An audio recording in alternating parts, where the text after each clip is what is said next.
Eu quero que você pare tudo o que você esteja fazendo agora para você ver esta planta aqui. Já me diga aí nos comentários como que chama essa planta aí no seu país.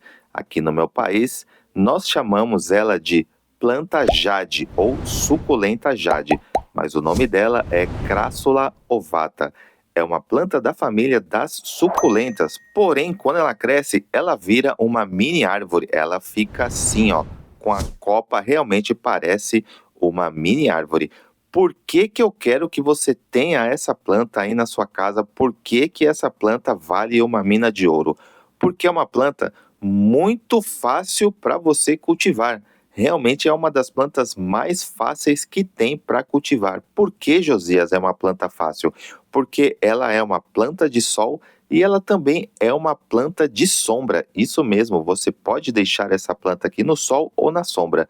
Se você deixar essa planta no sol, ela vai ficar linda, porque as folhas vão ficar com contorno assim vermelho, tá? Se você deixar essa planta na sombra, as folhas vão ficar apenas verdes, não vai ter esse contorno aqui vermelho. Então, no sol, ela vai ficar com esse contorno vermelho. Realmente é uma planta que tolera muito bem o sol. Na verdade, ela gosta do sol, ela se desenvolve muito bem no sol.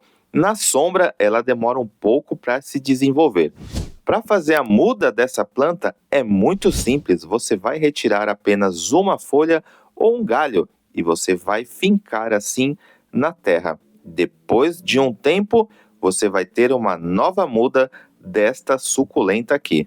Então é uma planta muito fácil realmente para você cultivar, para você propagar. Se você colocar 10 folhas na terra, as 10 folhas vão virar uma planta. Outra coisa, a rega. É uma planta que tolera muito bem a rega. Então você pode molhar ela 2 vezes na semana que você não vai ter problema nenhum, desde que seu vaso seja bem drenado. Então ela não gosta de solo encharcado. Por mais que ela seja uma suculenta, muitas pessoas acham que suculenta não gosta de água. Suculenta gosta de água sim, porque senão ela morre de sede. Então, esta suculenta aqui, se você molhar 2 vezes na semana, você não vai ter problema. Então, realmente é muito fácil. Você vai molhar 2 vezes na semana e você pode deixar no sol ou na sombra. E ela vira essa árvore linda assim, ó, muito bonita. Realmente os galhos ficam bem grandes. Quando ela está crescendo, você tem que apoiar o tronco, porque senão ela vai pesar e ela vai cair. E para o tronco ficar grosso assim, o que que você tem que fazer? Poda. Não tenha medo.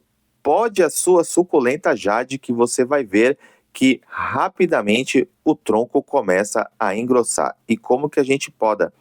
É muito simples, você vai fazer uma poda radical assim de todos os galhos que estão com folhas. Desse jeito aqui, então você vai cortando. Esta daqui eu vou fazer a poda aqui com vocês. Então vou retirando alguns galhos, depois que eu podei, vai ficar assim desse jeito. Muito legal, não é verdade? Outra coisa, essa planta aqui muita gente não sabe, mas ela tem a floração. Eu já fiz um vídeo como fazer essa suculenta florir, então vou mostrar ela aqui, ó, florida. As flores são assim, ó, pequenas, mas são flores lindas. A floração dela é no inverno, então você tem que adubar na primavera e no verão para ela florir no inverno. Então, se você não tem essa planta, corre agora mesmo lá na floricultura e fala que você quer uma Crassula ovata ou planta jade. Tenho certeza que você não vai se arrepender, principalmente para você que está começando no ramo das plantas, porque é uma planta muito fácil de cultivar. Gostou desse vídeo? Então já esmaga no like e compartilhe esse vídeo com seus amigos. Josias, Loucos das Plantas, está aqui para te ajudar, sempre com uma dica nova para todas as suas plantas. Eu espero que vocês tenham gostado. Um abraço, fiquem com Deus e até o próximo vídeo. Tchau!